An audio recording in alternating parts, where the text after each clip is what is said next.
Hello guys, अस्सलाम वालेकुम। This is Junaid सऊ और आप मुझे देख रहे हैं मेरे YouTube channel chemistry with MJS पर।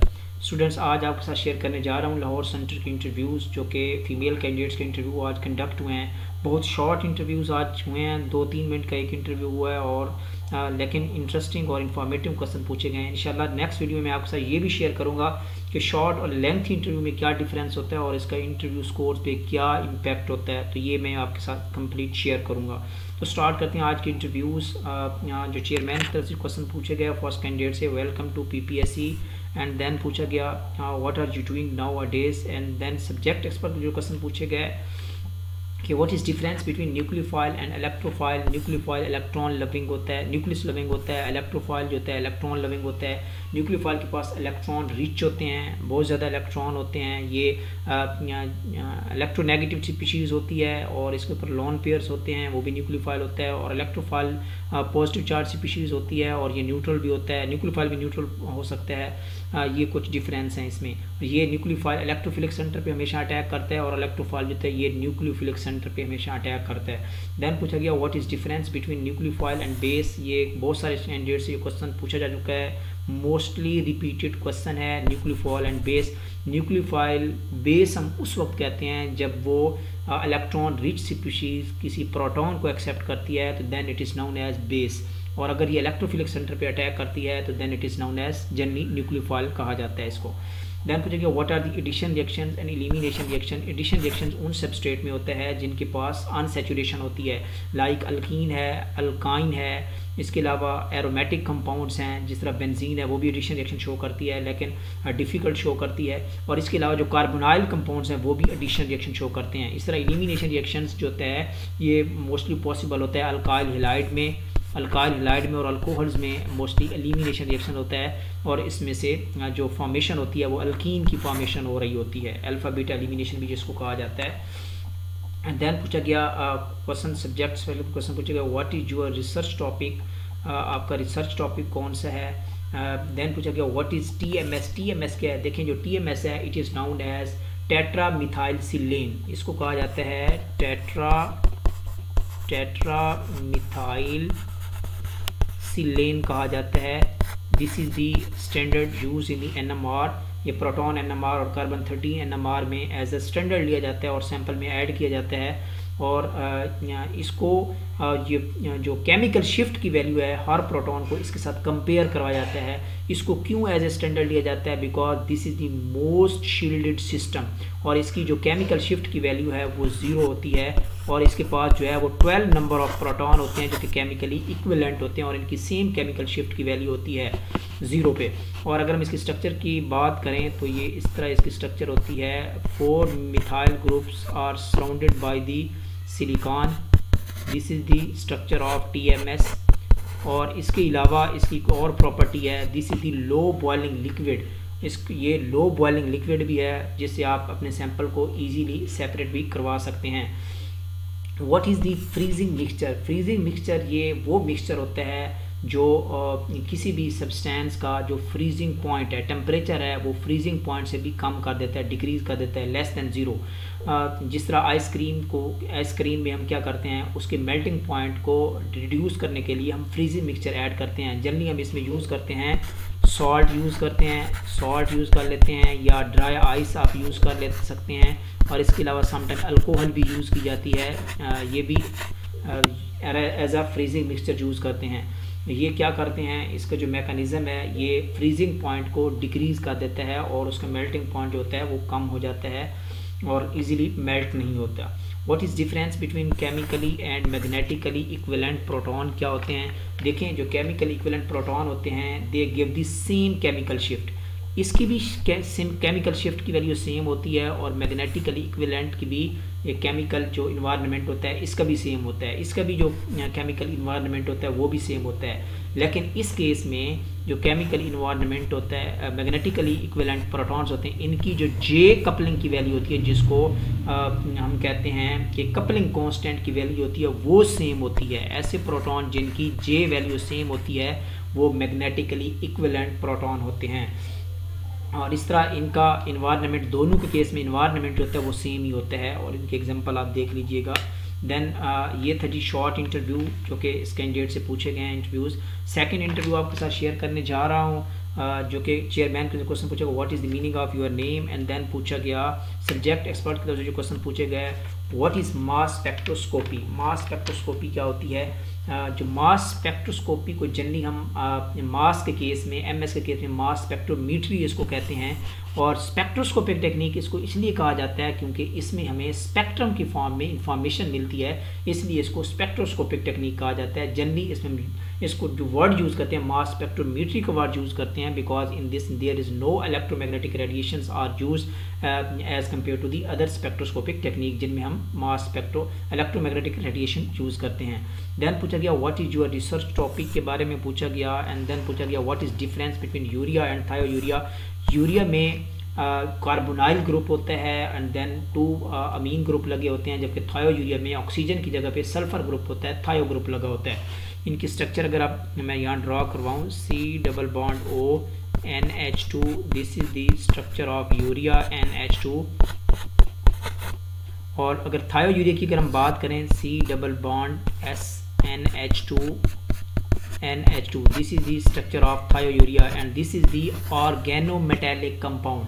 थायोयूरिया जो है ये ऑर्गेनोमेटेलिक कंपाउंड है। देन पूछा गया कि what is difference between heavy and light metals में क्या डिफरेंस है। जो हैवी मेटल्स होती हैं ये जनरली टॉक्सिक इफेक्ट इनका बहुत ज़्यादा होता है, इनकी डेंसिटी काफ़ी सारी होती है। और अगर हम इनकी एग्जांपल्स की बात करें हैवी मेटल्स की, तो इसके एग्जांपल्स में आ जाता है मरकरी है, कैडमियम है, लेड है।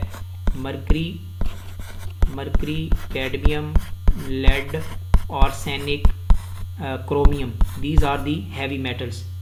और लाइट मेटल्स की अगर हम बात करें लेस टॉक्सिक इफेक्ट होता है और इनकी डेंसिटी जो होती है वो लो होती है। इनकी अगर हम बात करें सोडियम है, पोटाशियम है, एलुमिनियम है, मैग्नीशियम है, these are the light metals. Then पूछा गया व्हाट इज़ रबर। रबर क्या है? रबर ये जो हैं ये पॉलीमर्स होती हैं, इलास्टिक पॉलीमर्स होते हैं, इनको रबर कहा जाता है। और अगर हम इनकी बात करें इस केस में रबर के केस में तो इसकी 2 टाइप्स होती हैं, नेचुरल रबर भी होती है और आर्टिफिशियल रबर भी होती है, सिंथेटिक रबर भी होती है। नेचुरल रबर की एग्जांपल अगर हम लें तो ये this is the polymers of isoprene की पॉलीमराइजेशन करवाएं तो उसके रिजल्ट में जो रबर मिलती है उसको कहा जाता है नेचुरल रबर, और जो न्यूपरीन है this is the synthetic rubber. तो इन दोनों की एग्जांपल आप देख लें। What are the isoelectronic species? Those species having the same number of electron known as isoelectronic species उनको कहा जाता है। एग्जाम्पल की अगर हम बात करें oxygen 2 negative, fluorine negative, and then sodium plus, magnesium 2 plus, aluminium 3 plus, these are the isoelectronic species. और इनमें कितने इलेक्ट्रॉन होते हैं? 10 इलेक्ट्रॉन्स होते हैं in all species. What are arenes? Arenes basically these are the aromatic hydrocarbon, benzene और उसके जो डेरिवेटिव कंपाउंड्स होते हैं उनको अरीन्स कहा जाता है। ये था जी शॉर्ट इंटरव्यू सेकंड कैंडिडेट का। थर्ड इंटरव्यू जो आपके साथ शेयर करने जा रहा हूँ what is artificially radio activity. और इससे पहले पूछा गया वेयर इज़ मस्जिद अक्सा। मस्जिद अक्सा जो है ये कहाँ है? फ़लस्तीन में है और यरूशलेम सिटी में है। आर्टिफिशियली रेडियो एक्टिविटी क्या होती है? ये man made radio active phenomena होता है जिसमें हम किसी भी नॉन रेडियो एक्टिव एलिमेंट होता है उस पर एक्सटर्नल बम्बार्डमेंट करवाते हैं प्रोटॉन या न्यूट्रॉन की, और उसको हम क्या बनाते हैं? रेडियो एक्टिव बना लेते हैं। This is phenomena is known as artificially radio activity. Then पूछा गया सब्जेक्ट एक्सपर्ट को जो क्वेश्चन पूछे गया define organic chemistry, very basic, difference between SN1 and SN2 reaction. ये भी बहुत सिंपल क्वेश्चन है। What are the elimination reaction, ये भी हम डिस्कशन कर चुके हैं, बहुत ज़्यादा रिपीटेड क्वेश्चन है। Discuss the alpha and beta eliminations. Alpha and beta elimination reaction generally ये अल्काइल हैलाइड और अल्कोहलिक सबस्ट्रेट में देखने को मिलते हैं, जिसमें अल्फ़ा लेट कर लेते हैं CH2H, this is the CH2X, this is the alkyl halide. यहाँ से अल्फ़ा पोजीशन है, this is the beta position. Alpha से हेलोजन जाता है और बीटा से हाइड्रोजन रिमूव होता है और इसके रिजल्ट में अल्कीन बनती है CH2 double bond CH2 and this process is known as elimination. इसी तरह यहाँ आप OH भी लगा सकते हैं, तो अल्कोहल है, तो अल्कोहल में भी देखा जाता है और अल्काइल हैलाइड में भी ये एलिमिनेशन रिएक्शन देखे जा सकते हैं। देन पूछा गया कि लिक्विड अल्कलाइड्स क्या होते हैं, what is meant by alkaloids. सबसे पहले तो आपको अल्कलाइड्स का पता होना चाहिए। Alkaloids are the nitrogenous compounds of low molecular weight. Low molecular weight nitrogenous compounds को अल्कलाइड्स कहा जाता है, and they are mainly produced by the plants and animals. ये एज अ डिफेंस सिस्टम भी यूज़ होते हैं फ्रॉम डिफरेंट डिजीजेस। इसके अलावा क्वेश्चन पूछा गया लिक्विड अल्कलाइड्स कौन कौन से होते हैं। अगर हम लिक्विड अल्कलाइड्स की बात करें तो निकोटीन और इसके अलावा coniine, these are the best examples. Nicotine and coniine these are the liquids alkaloids हैं। देन पूछा गया अल्कलाइड्स इन कॉफ़ी। कॉफ़ी में कौन सा अल्कलाइड होता है, कैफीन होती है। कैफीन जो होता है ये कॉफ़ी में होती है। देन पूछा गया इलेक्ट्रोमैग्नेटिक रेडिएशन कौन कौन सी होती हैं। डिफरेंट टाइप के इलेक्ट्रोमैग्नेटिक रेडिएशन है, लाइक गामा रेज है, एक्स रेज हैं, और अल्ट्रावायलेट है, यूवी विजिबल है, आईआर रेडिएशंस हैं, माइक्रोवेव्स हैं, रेडियो वेव्स हैं। These are the electromagnetic radiation. Which one has higher energy, जो सबसे हायर एनर्जी होती है, अगर हम इसका ऑर्डर की बात करें तो गामा रेज सबसे ज़्यादा इसकी हायर एनर्जी होती है, then X rays, and then इसके अलावा अल्ट्रावायलेट होता है, देन विजिबल होता है, और इसके बाद जो जिसकी एनर्जी होती है वो आईआर की होती है, then microwaves, and then radio waves की होती है। Why red is alarming sign. Red को अलार्मिंग साइन क्यों कहा जाता है। देखें, रेड को अलार्मिंग साइन इसलिए कहा जाता है, इसके कलर से इसको अलार्मिंग सिचुएशन का नाम दिया जा गया है। रेड कलर की जो वेव लेंथ होती है वो बहुत ज़्यादा होती है, हाईएस्ट वेव लेंथ होती है रेड कलर की, और इसकी जो स्कैटरिंग होती है वो सबसे कम होती है, लेस स्कैटर होती है, यानी कि ये जो फॉरवर्ड मूव करती है वो बहुत ज़्यादा करती है। स्कैटरिंग फिनोमेना इसका बहुत कम होता है, और इसकी जो विजिबिलिटी है, स्कैटरिंग के साथ विजिबिलिटी का जो फिनोमेना वो इन्वर्स है, इसकी जो विजिबिलिटी है वो बहुत ज़्यादा है, और इस विजिबिलिटी की प्रॉपर्टी की वजह से जो रेड लाइट है ये अलार्मिंग साइन के लिए यूज़ होती हैं, कि जिस तरह अगर हम बात करें ट्रैफिक सिग्नल, ताकि दूर से जो पीपल हैं वो इसको देख लें इस रेड लाइट को, तो इसकी विजिबिलिटी फिनोमेना बहुत ज़्यादा है, इसलिए अलार्मिंग साइन में इसको जनरली यूज़ किया जाता है। देन पूछा गया, ये था जी short interview. Then fourth candidate का जो इंटरव्यू है, व्हाट आर वंडरवाल फोर्सेस पूछा गया। देन सब्जेक्ट्स पर क्वेश्चन पूछे गए, what are the heavy and light metal. This is the repeated question already discussed with you. Difference between the sodium nitrite and sodium nitrate में क्या difference है, ये पूछा गया। देखें, जो सोडियम नाइट्रेट है, अगर हम इसका फार्मूला की बात करें तो ये लिखा जाता है NaNO3, और इस केस में ये होता है NaNO2, सोडियम नाइट्राइट। और इसके अलावा इसका जो सोडियम नाइट्राइट है, दिस इज़ दी हाइग्रोस्कोपिक, इसको ये हाइग्रोस्कोपिक होता है, हाइग्रोस्कोपिक, और ये जो होता है this is the non hygroscopic nature होती है इसकी सोडियम नाइट्राइट की। और इसके अलावा NO3 1 माइनस इसकी नाइट्रेट फॉर्म में होती है, और इसकी NO2 की फॉर्म में होता है। इस तरह क्वेश्चन पूछेगा, और difference between ferric and ferrous में क्या डिफरेंस है। देखें, फेरिक उस वक्त कहलाता है सॉल्ट जिसमें जो आयरन की ऑक्सीडेशन स्टेट होती है वो 3 होती है। Fe3+ के केस में फेरिक होता है, और Fe2+ के केस में इसको फेरिस कहा जाता है। देन पूछा गया, सब्जेक्ट्स पर क्वेश्चन पूछे गए, how transition occur in the transition metal. Basically transition metal के पास जो होता है वो लेस नंबर ऑफ इलेक्ट्रॉन होते हैं डी में, और वैकेंट डी भी होते हैं, और इसके अलावा ये डी ट्रांजिशन फिनोमेना शो करती हैं। डी ट्रांजिशन फिनोमेना होता है जिसकी वजह से ये कलर शो करते हैं कम्प्लेक्स इनके ट्रांजिशन मेटल के। देन पूछा गया, Nobel prize of chemistry in 2022 में किसको दिया गया। ये भी बहुत ज़्यादा रिपीटेड क्वेश्चन है। जो नोबेल प्राइज़ 2022 में केमिस्ट्री में दिया गया वो बर्डोजी था, के बेरी था, और मेल्डल था। ये 3 साइंटिस्ट थे, इनको जो है ना वो शेयरिंग दी गई नोबेल प्राइज़ की, और इन्होंने क्लिक केमिस्ट्री में काम किया जो कि बायोकम्पैटिबल कंपाउंड्स के लिए वर्क करती है। देन ये जो सिंपल इंटरव्यू था, बहुत ही 2-3 मिनट का इंटरव्यू है। देन जो 5th इंटरव्यू है आपके साथ शेयर करने जा रहा हूँ, चेयरमैन की तरफ से जो क्वेश्चन पूछे गए, Nobel prize in 2022, this is the repeated question. And then subjects पर क्वेश्चन पूछे गए, formula ferrous sulphate and ferric sulphate का क्या फार्मूला है। फेरस सल्फेट का जो फार्मूला है दिस इज़ दी FeSO4, और जो फेरिक सल्फेट है उसका फार्मूला है Fe2SO4 थ्राइस।